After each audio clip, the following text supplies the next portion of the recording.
So that aside, let me take you through how this actually works. I'm going to show you how to build this worm. Try to hang on, it's very technical. First thing you do is you assemble your replicator objects. All right, if your replicator objects aren't assembled, you're hosed. All right. So, and the other thing to note here is that this is all object-oriented. This isn't, stupid like function stuff. And this is all objects. So, assemble your replicator objects. First thing. Next thing you want to do is something with a password file. There's going to be a password file involved in the multi-headed worm because sniffing out digital footprints across an encrypted network is probably going to need that. So, what the hell? Just throw it in. Here's password file stuff. It's an actual password file, which is good. So we'll throw that in there. We'll drink. Drink a little bit. And then what we'll do is we'll assemble the port scan objects, right? What good is a worm without a port scan object? Remember to assemble it, all right? And then we'll assemble our crypto algorithm. Now, this ain't no ordinary algorithm. This is an algorithm with soul. This ain't no white guy dancing algorithm, all right? This is algorithm.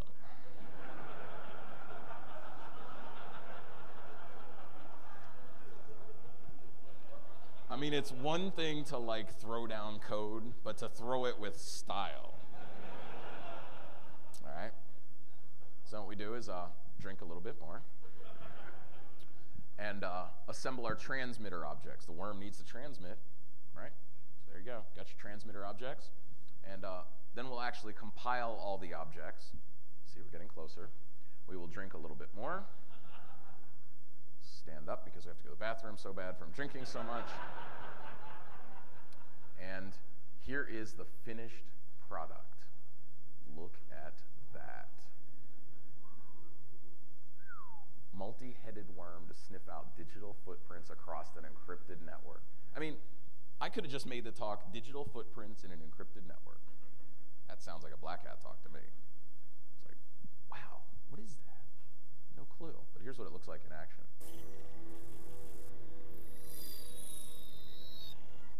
Sweet. All right, sent out. So you see up top here we have the IP source and IP destination. All right, something good for a worm to have. You have your port 22. You have your port 120, which is also important to have in there. You've got your routing address. You've got trace route. You've got the password database query. You've got network access. You've got your security sector. You've got a patch finder. Ooh. Does something with patches. It's kind of hot. All right, cool worm. We can wait. All right, hacker challenge number 3. You have 30 minutes to learn the encryption. It's the first part of the challenge. All right, so you got 30 minutes to learn the encryption. Where are you going to go? There you go. All right, let's go there. Learn the encryption. First hit, how stuff works, how encryption works. All right, very good. All right, and steal a code called Livewire. So what do you think? Leap or lame? All right, well, if you got to steal some codes, what better place to go? Here's a Livewire. This is obviously what they're talking about. This is the Whetstone tool, Livewire Investigator. It's like law enforcement only, like forensic stuff. You can see why they want the code, right? So first of all, the Livewire thing is real. Here's the Google query, Livewire serials with a Z. So you go right there. There's the code for Livewire 3.2. Okay. That was easy. Hacker challenge number 4. The accounts are encrypted with a 1024-bit cipher. Even I can't break through the firewall. All right, this is I think your last chance to vote, so let's go up strong. How many people for LEET? How many people for lame? Jeez, man. Can't count it as 100% success, but all right, here we go. Here's how it works. This isn't so hard. First thing I do is SSH into my firewall. So I'll SSH into my firewall, throw my password in there. I will check the key length of my GPG ring there. See, I got a 1024-bit length. All right, so I've got a 1024-bit cipher. Remember, I'm in my firewall, 1024-bit cipher. I'm going to encrypt the accounts with my 1024-bit cipher. The accounts are in Etsy password, right? So I'm going to encrypt Etsy password, and I'm going to overwrite Etsy password with the encrypted version.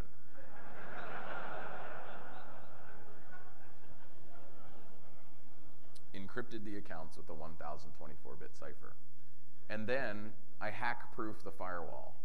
Flush the rule table, add a rule to drop everything coming in. Now, I had this all figured out. The accounts are encrypted, firewall's hack-proofed, even I can't get through the firewall.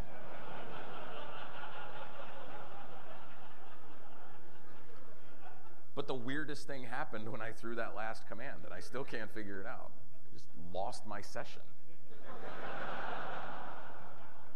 That sucked. So, anyway. Okay, and then there's this whole string of stuff that like I couldn't even categorize because it was just so incredibly bad. So I will just call this a purely moronic stringing together of words.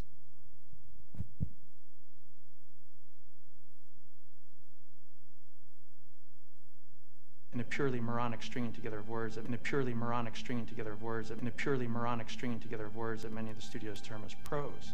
Drex was the first of its kind to convert data directly into holographic plates. Holographic plates. Drexel is converting all digitally stored data into DAG and 12 energy pulses. DAG and 12 energy pulses. How the hell can it store that much? Store that much? Lots of key info running through the brain chain link. In fact, the last UWB may have leaked some highly confidential info. We own them. I didn't think it was possible with all the safeguards. All they have to do is shut off the usual data stream, and replace it with one of their own. That's not entirely accurate. Replace it with one of their own. I want passwords, system grids, all your tricks. It's universally stupid, man. System grids. Universally stupid, man. You the two idiots who hacked my system? I used to hack. Then I got a life. See, I learned to respect programmers instead of being an antisocial loser. Well, he just broke through all your security systems, so I guess that makes him a smarter loser than you are.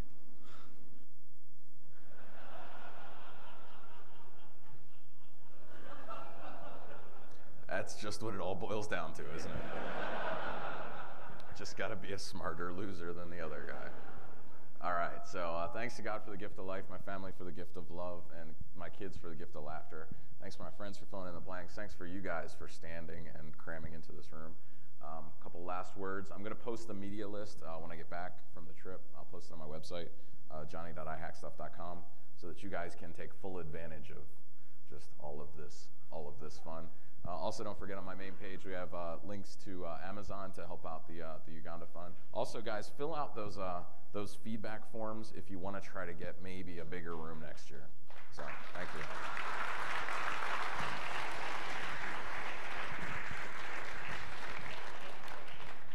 Also, thanks to A for making the video clips possible by sitting here. That's awesome.